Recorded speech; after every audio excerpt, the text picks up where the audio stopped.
Fed kicking off a two-day policy meeting tomorrow. Ahead of that meeting, Treasury Secretary Janet Yellen reiterating she's not seeing signs of recession in the U.S. economy. Meanwhile, in a recent research report, Goldman Sachs economists now expect interest rates to peak at 5% in March, higher than previously expected. Our next guest is out with a new book about Yellen's legacy. It's titled Yellen, the Trailblazing Economist Who Navigated an Era of Upheaval. Joining us now is an old friend, John Hilsenrath, Wall Street Journal senior writer. Good morning to you, John. Congratulations on the book. Thanks so much. It's great to be back here with you, Andrew. It's a great read and really quite insightful about the way she thinks and just everything that's happened with her. But take us sort of inside, you think, the thinking that of Treasury right now, but also inside the Fed, your old beat in life, in terms of the way they're thinking about all of this, and whether you think she's going to be proven right or wrong ultimately. Well, so in terms of the thinking, I mean, the way I frame it is we've been through three shocks in this economy. The first one was COVID. The second one was Washington's response to COVID and all the money that it poured into the financial system and economy. The third shock we're going through right now is pulling back all of that stimulus.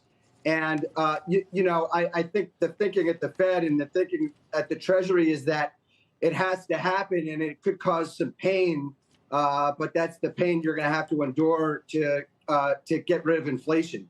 So in terms of being proven right or wrong, the Wall Street Journal just does a survey every quarter of economists, private economists, and the consensus is we're going to have a recession in 2023. So, we've been in turbulent times and they're not over. Right.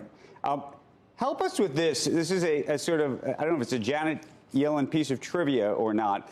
There was a previous biographer who you probably followed who had written a little bit about some of the stimulus efforts and the conversations going on in the White House about those stimulus plans. And in that report, initially, they reported that she was actually a little anxious about some of those stimulus plans creating an inflationary environment. Then when that book came out, she said, no. They came out very publicly and strongly and said that was not right. But I actually read it and thought to myself, well, she looks really smart. What's the problem with that? Yeah. Well, so she was a little bit anxious about it. Janet Yellen is a person who was kind of raised to get her homework done. And she joined this administration at the last minute. She wasn't involved in Joe Biden's campaign. And in January of 2021, they were moving very fast to formulate the American Rescue Plan. And she kind of felt like they hadn't done their homework, but there wasn't much she could do about it. She had been talking to Larry Summers, who raised a lot of concerns about the stimulus plan. She saw his point. But, the bottom line is, when Yellen spoke to President Biden and when she spoke to Congress, she said repeatedly that if they're going to make a mistake, the mistake should be to err on the side of doing too much and not too little.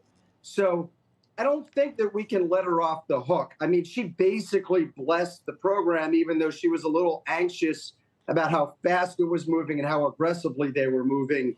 She gave it her blessing.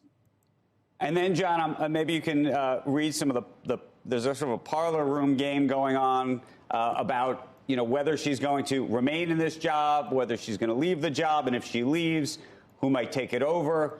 What do you think's happening here? Well, Washington, as everybody out there knows, is a strange town, and people like to play this parlor game here. There's been rumors for almost since the day she took the job that she was going to be out by midterms.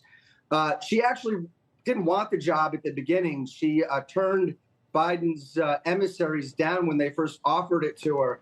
But I asked her about this, and she said very clearly and emphatically she has no intention of leaving after the midterms, that she could see herself staying for 4 years. So I think this parlor game, it's something that people sometimes do. They spread around these rumors to make themselves sound more kind of connected. I think there's a lot of that going on with the kind of Janet Yellen is out story. She wouldn't have said, I intend to stay after the midterms unless she had given that careful thought. And I doubt she would have said it unless she had let the White House know she was going to say it.